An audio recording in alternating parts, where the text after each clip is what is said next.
In the captivating world of the Middle Ages, countless souls gaze upon it with a romantic lens. They envision armored knights on majestic horses, captivating damsels adorned in pointy hats, and fearsome dragons. They are captivated by the notions of chivalry and courtly love. However, the reality of this era is far removed from such pleasant fantasies. For the majority, the Middle Ages were marked by filth, hardships, and dangerous times. Let us embark on a journey to uncover why survival and prosperity were unlikely for people of this era, and why the shadow of death stood ominously during this time. Welcome to the Tales of the Past. Today, we are going to talk about why it was almost impossible for you, yes, our dear viewer, for you to survive in the Middle Ages. But before we start on our journey, do not forget to subscribe and like this video and hit that notification bell. Thank you. Imagine finding yourself transported to medieval England, a victim of a mysterious time slip.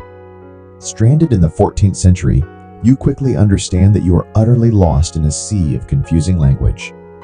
In a time long ago, the ordinary people of the land spoke Middle English. The posh people of the land conversed in elegant French, while priests used the sacred language of Church Latin.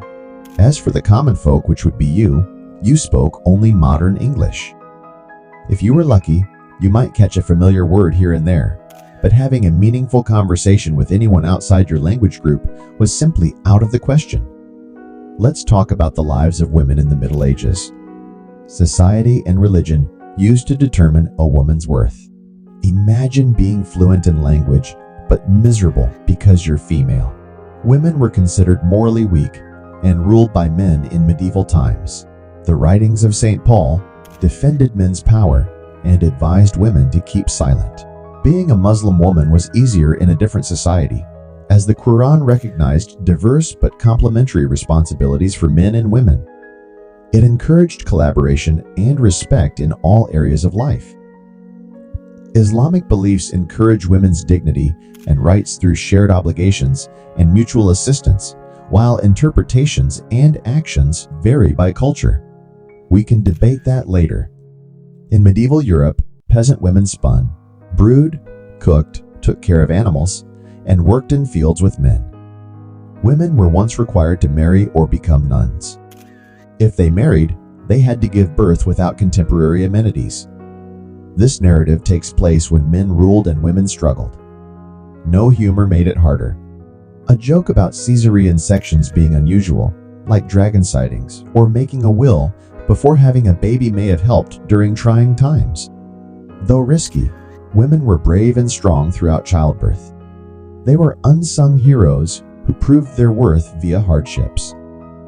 Survival for the infants was the hardest. Only 4 out of 10 children survived till the age of 5. Today, infant death is rare, but in the Middle Ages, 1/3 of children in England died before their 5th birthday due to high infant death rates and unanticipated risks of alcohol foetal syndrome. Medieval women consumed large amounts of booze, so their womb might be knocking by wine, or their baby, or both during pregnancy, not to mention their diet. Medieval Europe had a high mortality rate of 20–30% of children under 7 due to birth accidents, war, famine, and disease. Deathly illnesses like whooping cough, measles, influenza, and stomach infections, all treatable now, caused agony for medieval Japanese parents living thousands of miles away. 48% of the population died as children. At 48%, nearly 1 in 2 children die. Living in the Middle Ages presented challenges, as 85% of the population were slaves, making it more likely to be part of that group than to be independent from God and His realm. To survive, farmers had to grow food for themselves and their families, while also paying the Lord. Without permission to leave the land or marry, they were reliant on the weather, which could cause crop failure and starvation. Rye or millet, and a thin stew called pottage. Medieval Europe was full of wild animals, such as rabbits and deer, but only the nobility could hunt them. The punishment for poaching was harsh, and clothing was uncomfortable due to itchy wool. Houses were small, with 1 or 2 rooms, no chimney, and few windows. They were often shared with animals, making them dark, smelly, and unsanitary. Medieval life expectancy was short due to harsh outdoor conditions, including lack of central heating, lighting, and running water. Men had an average life expectancy of 24 years, between 13,330 and 1,479, while women had an average of 33 years. Medieval crime and punishments differed from today, as the church controlled all aspects of life, including clothing and food. Victims had to scream loudly and hope for the best for serious crimes, as there were no police. The penalty for crimes was death, including murder, treason, and forgery. Receiving stolen goods, robbery, and burglary were punished by hanging. Stealing anything above 12p, equivalent to 3 weeks' earnings, resulted in a trip to the gibbet. Early during trial by ordeal, guilt or innocence was determined by painful and often fatal experiences, such as walking over hot coals or plunging into boiling water. If innocent, God would save you. Petty crimes like gambling, football, or abusive language were punished harshly.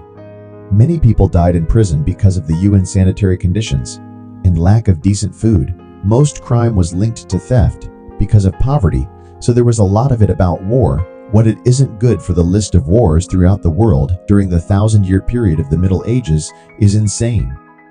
In total, there were over 370 wars across many empires, with the last one, the Italian War, finishing in 1504. Many were fought to see which incompetent was going to sit on the throne next as king or queen, and others were contested for what were thought to be noble reasons, such as the Crusades.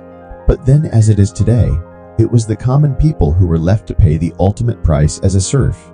And because of the European feudal system, if you lived in the kingdom of one of two rich people who wanted to have a go at each other, then you would be obligated to fight. Peasants had to supply military service to their lay lord on a regular basis. Men were only sent away for short periods of time, so if you were lucky enough not to die in the first 40 days, you could return home.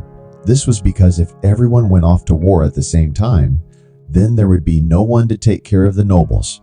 No labor meant no crops, and no money for all the wealthy people to spend on silly wars. The result was a medieval military that was for the most part disorganized, resulting in a lot of dead people, and the noblemen didn't evade death either. Around 30% of them died in one skirmish or another. As for the commoners, no one really knows the victim numbers. They were thought to be so insignificant that nobody ever kept a tally. We can only estimate the casualties from medieval wars. During the First Crusade, troops and civilians were entangled in the battle.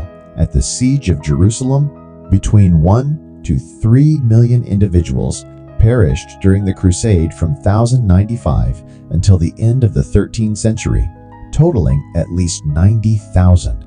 Between 1337 and 1453, the 100 Years' War resulted in 2 to 5 million deaths, while the Mongol conquests in Asia in the 13th and 14th centuries resulted in 30 to 40 million deaths. It was a difficult time to be a soldier or peasant, but if you were wealthy during this time, it may have improved your chances of survival. Glazing made from lead oxide was popular among the wealthy due to its attractive appearance and practicality for cleaning. However, when salty or acidic food was served on glazed plates or pots, the coating dissolved and lead was absorbed into the food. Lead is a toxic heavy metal that accumulates in the body over time. Acute poisoning can induce headaches and nervous system damage, abdominal pain, infertility. Chronic poisoning can cause seizures, coma, and death in children, affecting their ability to learn. Medieval skeletons from affluent urban areas in Germany and Denmark show elevated lead levels in stained glass windows, coins, and roof tiles. Rainwater collected from roofs for drinking may have been another source. The medievals relied on bread, which was often infected with Claviceps pararia fungus. This caused St. Anthony's fire, a disease that caused thousands of deaths and millions of illnesses and ergot poisoning, which led to hallucinations. Muscles cramp, nausea in severe situations. Untreated infections can impede blood flow to the hands and feet, causing burning pain and sleeplessness. Historians attribute gangrene, causing blackened fingers, hands, and feet, to ergot poisoning. Dancing epidemics between the 14th and 17th centuries involved thousands of people dancing erratically in the streets until exhaustion or injury. Thank you for watching Tales of the Past.